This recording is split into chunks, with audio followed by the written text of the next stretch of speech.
Je ne comprenais pas, j'étais comme vide en fait. Pourtant, je partais à l'école, j'avais des amis, mais what's happened? Qu'est-ce qui se passe? Vous savez, nous traversons tous des épreuves compliquées et difficiles. Et il y a même des épreuves qu'on a envie de partager avec personne.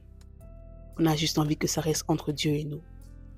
Mais les bontés de Dieu sont tellement grandes et belles et magnifiques et extraordinaires que très souvent, il faut partager un peu ce que Dieu fait. Lorsque vous voyez une personne debout, une personne qui aime Dieu, une personne qui sert Dieu, une personne qui fait tout ce qu'elle fait pour Dieu, n'ayez jamais à l'esprit de vous dire que la personne a envie de se montrer. N'ayez jamais à l'esprit de vous dire que la personne a envie de montrer qu'elle sait prier, qu'elle sait jeûner, qu'elle sait méditer, que c'est elle qui est née, c'est-à-dire qu'elle est née de la côte de Jésus, non.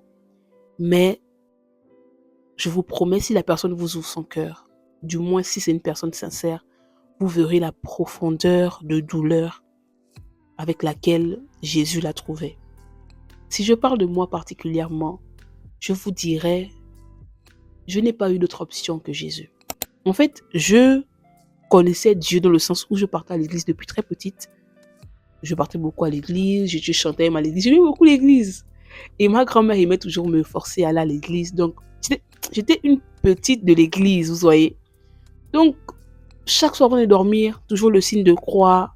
Je ne connaissais pas c'était quoi, c'était qui Jésus, mais je connaissais que Dieu existait. Donc, il y a une phase où j'étais tellement mal. Je ne comprenais pas où ma vie allait. Je ne comprenais pas ce que je vivais. Pourquoi moi? Pourquoi je ne comprends pas? Je vais où là? Et j'ai dit à Dieu clairement, j'ai parlé comme ça, j'ai dit, soit je meurs, soit tu me montres pourquoi est-ce que tu m'as appelé sur la terre. Je vous promets, c'était ça mon dilemme. Et c'était une phase tellement compliquée que lorsque Jésus est rentré d'une façon extraordinaire que je pourrais expliquer plus tard, mais c'était tellement anodin. Juste quand j'avais besoin de lui, il est rentré dans ma vie. Je l'ai rencontré. Oh, l'amour que je cherchais, mon Dieu. Oh, pendant tellement d'années, tellement de temps, je pleurais. J'étais très dépressive parce que je ne comprenais pas. C'est comme s'il y avait un vide à l'intérieur de moi. J'écoutais beaucoup de musique sad. Vous connaissez Billie Eilish, etc. J'écoutais ça. Chaque soir, je pleurais. Je ne comprenais pas. J'étais comme vide en fait. Pourtant, je partais à l'école. J'avais des amis, mais what's happened? Qu'est-ce qui se passe? Quand Jésus est rentré dans ma vie, je vous dis, oh, c'est comme si tout avait changé radicalement. Comme si je revivais. Vous voyez, lorsqu'il a dit à Ézéchiel, fils de l'homme prophétise sur ces eaux desséchées et ils vont reprendre vie. C'est comme si Jésus a soufflé en moi quelque chose. Dès cet instant-là, j'ai dit, il y a quelque chose qui doit être fait. Je vous dis, l'amour de Jésus n'a fait que grandir en moi. Grandir en moi. Et il y a des choses par lesquelles je suis passée, il y a des douleurs que j'ai vécues, que Jésus a effacées comme ça. Mais dites-moi de vous à moi. Après un tel amour, après un tel secours, je sais de quoi je parle lorsque je parle de secours. Je sais ce par quoi je suis passée lorsque je parle de secours. Des choses que personne ne sait d'ailleurs. Après ça, vous pensez vraiment que je vais rester dans un coin?